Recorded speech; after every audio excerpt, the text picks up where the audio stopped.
all want to help one another. Human beings are like that. We want to live by each other's happiness, not by each other's misery. We don't want to hate and despise one another.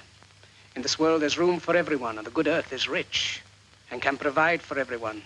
The way of life can be free and beautiful, but we have lost the way. Welcome to Rabble Rants. I'm Santiago Helo Quintero, and alongside Jesse McLean, we're going to unpack the stories that have us most riled up and challenge the narratives around them. Before we get into our rant on the US move to build a seaport in Gaza, we have an easy call to action for you. We're still trying to expand our reach, so while you're listening to this episode, share our feed with a friend or a like-minded coworker. We got 2 podcasts now, Blueprints of Disruption and these Rabble Rants, which you can find on their own feed. All right, so hopefully by now folks have heard of Biden's plan to build a seaport. That's what we're going to call it throughout the episode. But we'll also speculate as to what its intentions are. So in order to have this discussion, we're going to kind of set the stage, what's happening in Gaza, especially as it pertains to geopolitics and humanitarian aid. So again, I'm sure people have also seen the airdrops and the photo ops that go along with all of this. I know Canada has sent some, the EU has resumed some aid, and all of them are sending politicians over to both Israel and Palestine. I don't know if we'll get into Jolie, but she has been over there posing with everyone she can.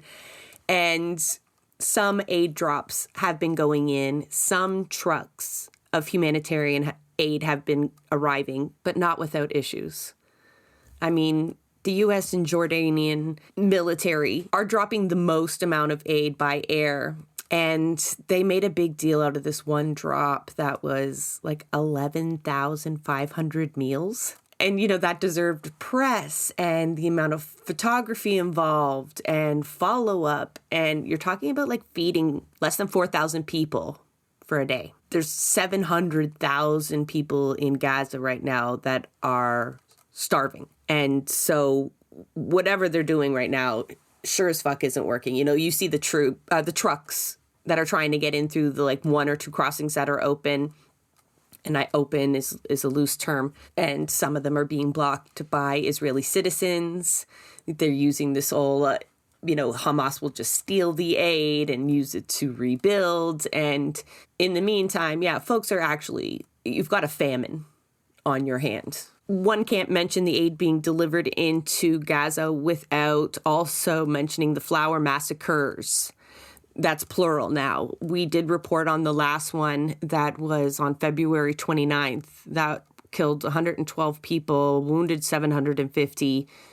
But they have been repeated over and over again. The most recent, I believe, was March 14th with over 50 casualties. There's one location, the Kuwait roundabout in Gaza City, that has been repeatedly targeted as people are approaching these humanitarian aid convoys. The fact that the world is standing by as Israel massacres people that are trying to get food, nothing really surprises me anymore, but I feel like that becomes like a new low globally, surely.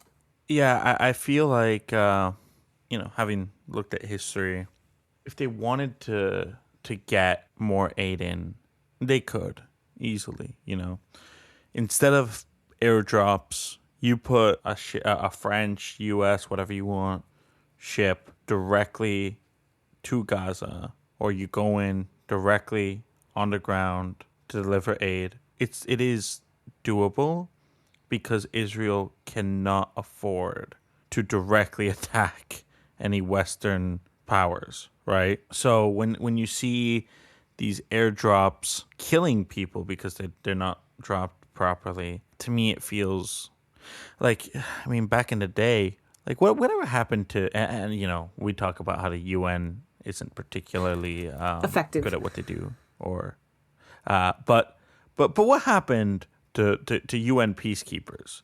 Wasn't that something that Canada is supposed to be super proud of? Lester B. Pearson and whatever. Why is it not peacekeeping missions to go and deliver aid? Well, this one's a little bit more complicated. Like, Gaza's got a unique kind of geography that doesn't allow for really large ships without a pier. And the closest pier to most of the people is one that was built in Khan Yunis, like 10 years ago, I think it was. But it's now obviously not faring very well. If anybody's seen aerial footage of Gaza, there's very little infrastructure left that would allow that kind of facilitation. So jetties would be required. It definitely still is possible. I mean, the people of Gaza fish. It is accessible by boat. However, we also have to remember there is an Israeli marine embargo. So that's where it gets a little bit complicated, because anything that we're going to discuss moving forward likely in a way contravenes this blockade of Gaza that's been going on far longer than the hostilities since October 7th that most people are focused on. So it's possible logistically, but politically, is it? So we're seeing a bit of a shift, though. Obviously, I think just the level of carnage and the political backlash, particularly that Biden's facing. So for folks who don't follow U.S. politics, we don't really all that much either, but you must know that there's an election brewing, and it's decided it will be between Biden and Trump. And a large portion of Biden's base is very upset with him. They're casting undecided ballots. They're showing real displeasure in the only candidate that they have available to beat Trump. And so this is a political crisis for Biden that he has to navigate. And I think we're seeing the narrative shift and their suggestion of building a seaport that comes into play. I think that has a lot to do with these political games and nothing really kind of grounded in actually delivering essential humanitarian aid, because Israel could be letting in a whole bunch more aid right now, right? There are more crossings than the ones that are open. Israel claims that they're not blocking any of them. We know that that's not true. There are aid ships, like flotillas, that have attempted to come and bring aid to Gaza before. Now, I don't think anybody's attempted the crossing just because the level of military activity in the area. But there is an aid ship that is stocked and now off the coast of Gaza, sent by a charity in Spain. Open Arms is the name of the ship and the charity. It's got 200 tons of food, and people can actually see it on the beaches of Gaza, which has got to be fucking torture. But it's the need for kind of jetties to take them back and forth. And Israel, of course, the UN reminded them, and they just ignored it. All of the rulings from January 31st have meant nothing to Israel. They know what their obligations are under humanitarian law, and they're not meeting any of them. In fact, they're the ones creating the situation. So, but this narrative shift, I want to focus on that because I think it brings us to the Seaport. Wasn't there supposed to be like a 1 month deadline before they had to check back in? Has that happened? So the ICJ ruling was actually that Israel must submit a report to them on how it intends to address all the issues raised and deliver the humanitarian aid within a month. So that has come and gone. That's long past. That's come and gone. But I think when the ruling came down, we all knew that Israel never intended to follow up on anything. They denied the legitimacy of the court, and even our own politicians kind of scoffed at the ruling. So they knew the global community would not hold them accountable to that. So I think it's hit a fever pitch. And one of the things that really surprised me is when CNN did a recent report on the situation in Palestine, and in their fancy newsroom with their, digitalized walls, they threw up pictures or images representing all of the dead Palestinian children that had been killed since October 7th. And it wrapped around. It was a very gut-wrenching piece. It was shocking because it was CNN. And I think it was kind of evidence that what we've been talking about before of it becoming impossible to defend the Zionist narrative now. And so there needs to be alternatives, right? The media can't keep doing it, but surely they see they're walking step in step with the U.S. government and the military establishment there and their plans. So it was like boom, boom, boom. So as soon as we posted up about the CNN kind of narrative shift, folks were in the replies going, don't buy it. There's always a purpose to this, and the purpose is the seaport. So the reason you're seeing the U.S. media shift their talking points and start to focus on and not just the U.S. media, but BBC is now talking about the inhumane treatment of medical staff in Gaza at the hands of the IDF. A lot more scathing reports are coming out, honest reporting on the human rights abuses of Israel. And so what is the purpose of this? to justify the seaport. And as we talk about the seaport, we'll start to speculate why. Why is this such an emergency military operation, as Biden described it in his State of the Union address? Right? He not only called for the seaport to be built, but for a 6-week ceasefire, very specific. And just so happens that it takes about a month to build this type of pier that they are proposing. That's convenient. Because it will be in a very precarious spot, right? We're talking about just off the coast of Gaza. This is where the Israeli army is pounding Rafah, Gaza City still, and Khan Yunis with airstrikes, and their ground troops are also in the area.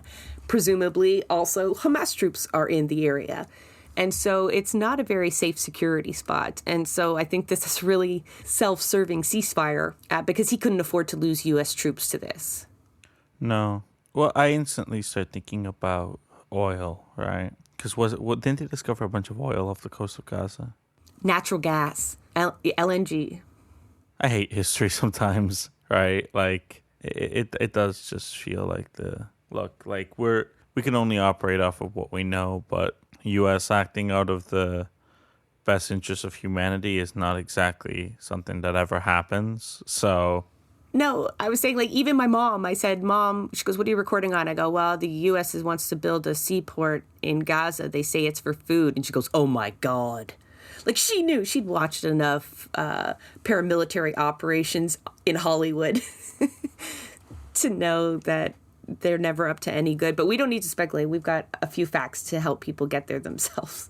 And it's like, look, 6-week ceasefire for self-serving interests still saves people. That's the thing, is that we're in a position right now where it's not exactly like I'm out here saying no, don't give us a ceasefire. We don't want to see yeah, stop killing people. That would be great, but can it not be for self-serving interests? And can it be permanent? Yeah.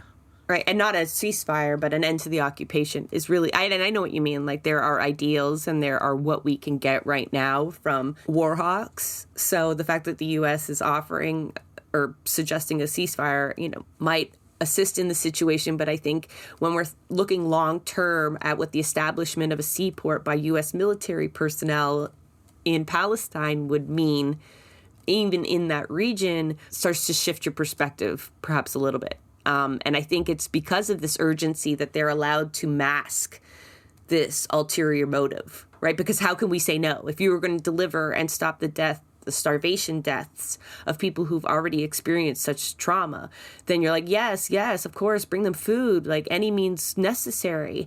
And then we fall into that trap where you can't undo that.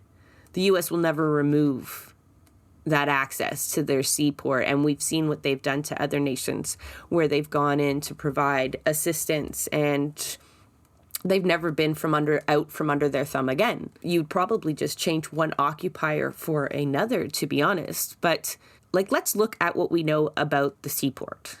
Because face value, I don't believe anything, especially with the U.S. is still supplying Israel with weapons.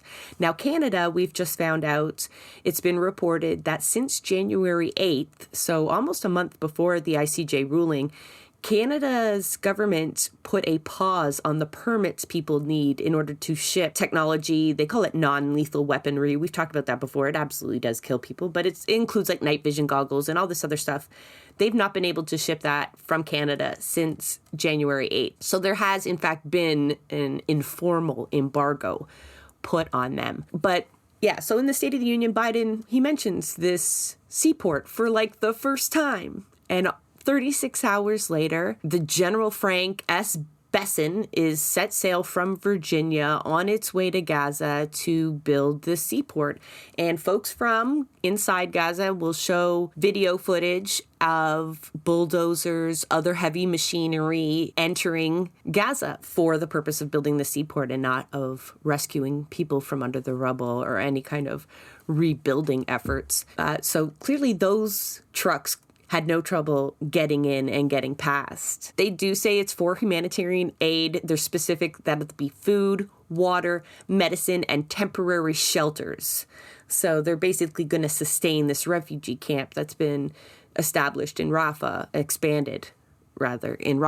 They're calling it an emergency military mission, as though 160 days in, this wasn't already thought of or a possibility. But it's a no boots on the ground kind of promise, although it will take 1,000 U.S. military personnel to build it. They say they've got all this technology that won't allow them to actually get out of the water. So somehow no boots on the ground is really quite literal.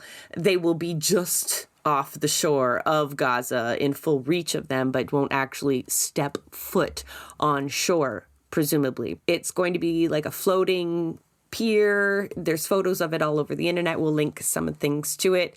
It's what's going to allow larger ships and larger equipment to be offloaded, so not just trucks and aid. This is something that the military regularly builds for ground invasions by sea, get ground troops by sea, and all of a sudden they're just going to apply it to humanitarian efforts only. But it's not just the U.S. military's involvement that makes it sus. Like, that's enough sometimes, right? But it's been sourced out largely to this company called Fogbow, Fogbow. And it's this company's makeup that really kind of sells the story of what their likely intentions are for this marine access that the EU is also on hand with, right? They've opened up a new sea route that comes from Cyprus, which is like the closest EU nation. So they'll be able to also take credit for this.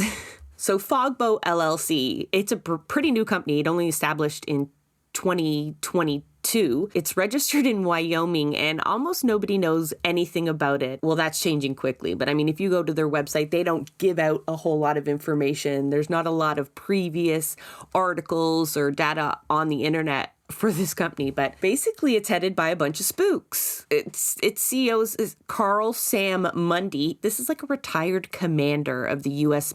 Marine Central Command. And then the other folks that run this company, Mark Mulroy, former CIA paramilitary officer. He's also the former Assistant Secretary of Defense for Trump, specifically for the Middle East. He's also got a relationship with the Biden administration. He helped smooth over the transition that Trump didn't want to happen. So he's in close with both sides of the political elites. That asshole also co-directed something called the Yemen Steering Initiative. And this is an important point. This is like a $50 billion initiative. And they've been tasked with establishing democracy and stability in Yemen. I don't know what episode I need to refer you all to, but I mean, even just in our eulogy of Brian Mulrooney, we explain neoliberalism and the establishing of democracies in, so-called third world countries, and what it really is about is establishing economic presence there, big capital presence, and it's just heightened exploitation of workers in those areas. That's really all it ends up being. And in Yemen, you have the U.S. holding up their chosen government, and that allows them to delegitimize the Houthi rebels. So that's a complicated political situation. But these are the kinds of people now that are going to be building this pier. They have never done anything humanitarian in their life. They have advised politicians specifically on how to strengthen their national security through a relationship with Israel. All right. All of them have ties to an institution called JINSA. This is the Jewish Institute for National Security of America. And it's a training program for like really high-ranking military officials. I'm talking generals and admirals. And they go in, they meet the Israeli prime minister. They talk to Mossad. They are taught, and it's emphasized how important U.S. national security is to Israel and vice versa, and how they're intertwined. And these are the folks that actually run these junkets that essentially dictate military policies, especially as it relates to the Middle East. The more you know about this company and the people that are building the pier, the more you understand that it's a complete military strategic move for the United States in the region and nothing else. They may feed Gazans. They'll have to. I mean, if they build the pier, I don't know what kind of malarkey they could make up to somehow then justify allowing that starvation to occur. But this is going to be a huge geopolitical shift in the region. So does it change how you feel about the bridge at all when you hear about the company building it? In what way? Because I'm not exactly feeling good about any of it, right? Well, I think because you kind of express well, we need to feed people, and that is true, and a peer would deliver that, and I think a lot of people will give it a green light mentally or not resist it so much because it likely would mean more food, more medicine going to people who need it so desperately. I think, like you said, if they really wanted aid there, ground aid is the most efficient way to deliver it. And we do have global forces. There are means to force Israel's hand into actually opening these routes and securing aid where it needs to go. I feel like this is the most expensive and politically tumultuous way to possibly deliver aid. Yeah, I mean, it's a situation where, given the absence of truly compassionate humanitarian ways of doing this, realistic ones, you know what I mean, is given the state of geopolitical politics and everything, it's kind of a situation where, as long as we're relying on powerful nations with the interests of powerful nations to solve the problem, you're gonna get these, double-edged solutions to things where, because at the end of the day, that's the thing, is it doesn't really benefit. What do Western powers have to gain from genociding the Palestinian population, really? I'm not talking Israel here, I'm talking everyone else. What do they have to gain from a genocide? The control of the natural resources in that area. Yeah. Well, maybe not. Maybe Israel wants a control of it. But I think that's what this is about. I think once the U.S. establishes this military presence or this access, because in a way, Israel might be going along with it. This might be in consultation with them to a degree, but there's no doubt that it undermines their blockade, it undermines their position, and it undoubtedly creates a stronghold for the U.S. in a way that I think that they maybe can stop begging Israel to behave a certain way. There's this political dance that seems to be going on between Biden and Bibi, and it's really costing Biden. And if we know anything about U.S. politicians, is that they will risk almost anything sometimes to simply win elections. It's incredible the things that they'll do to distract from whatnot. But they're in a desperate situation here where they're made to look so bad, and the world has turned on Israel. They cannot defend the Zionist ideology anymore, so they need to have a different reason to be in the Middle East. Remember when Biden was like, if there wasn't an Israel, we'd invent an Israel. So he invented in the form of Palestine. Even that would be best case scenario out of the build of the Seaport is that it helps the U.S. to secure statehood for Palestine. But that would definitely be under a U.S. type rule. They would not simply allow that access. And I don't even think that they would go for that. I think this is a way of the U.S. to just dominate the region again, more definitively, rather than having to use Israel as a proxy, because they do seem to have lost control of that state, at least under Netanyahu. And like you said, there's U.S. politicians calling for an election. So they're frustrated with looking bad through Israel. It's kind of gotten out of hand for them. Yeah. At the end of the day, the U.S., they're not helping Israel. They don't support Israel because they believe in the Zionist project, or at least not the powerful. It's always, what can we gain from this? Biden talks about how if there wasn't an Israel, they would have to create one so that they can have a powerful ally in the Middle East. And I mean, sure, there's a decent amount of Christian Zionist evangelicals who are very powerful, who are doing this out of a belief in the Zionist project, but they're doing it for very selfish reasons because they believe it'll bring upon, end of days and whatnot. But yeah, there's always something to gain from this. And so just looking at this, it's very much, it's a time when I get a little, I don't know, confused about what we even asked for, because we want a ceasefire. We want an end to the occupation. We want all of these things. How do we get it? Well, if we're asking the powerful countries, the only way that that's going to happen is if they have something to gain from it, right? Or too much to lose. I think a lot of the pressure that people are building at the grassroots level is to weigh on the other side. So although you might lose that gain, whatever that economic gain might have been from aiding Israel's genocide. But you also have like that political capital loss. So there has to be a balance, and it's trying to create that threshold where it's just not politically safe anymore. No matter how much you have to win, you've lost too much. You've lost your base. Like Biden is an issue, but people can see it with Trudeau, right, in the polls, slipping so terribly below Polyev.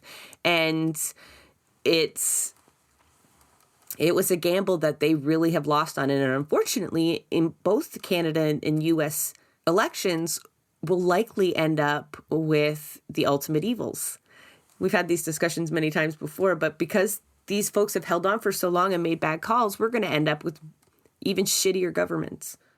There's a certain sense, and I don't exactly, like, I'm not happy to convey this sense, but there's a certain helplessness where it's like, well, what the fuck do we do, you know?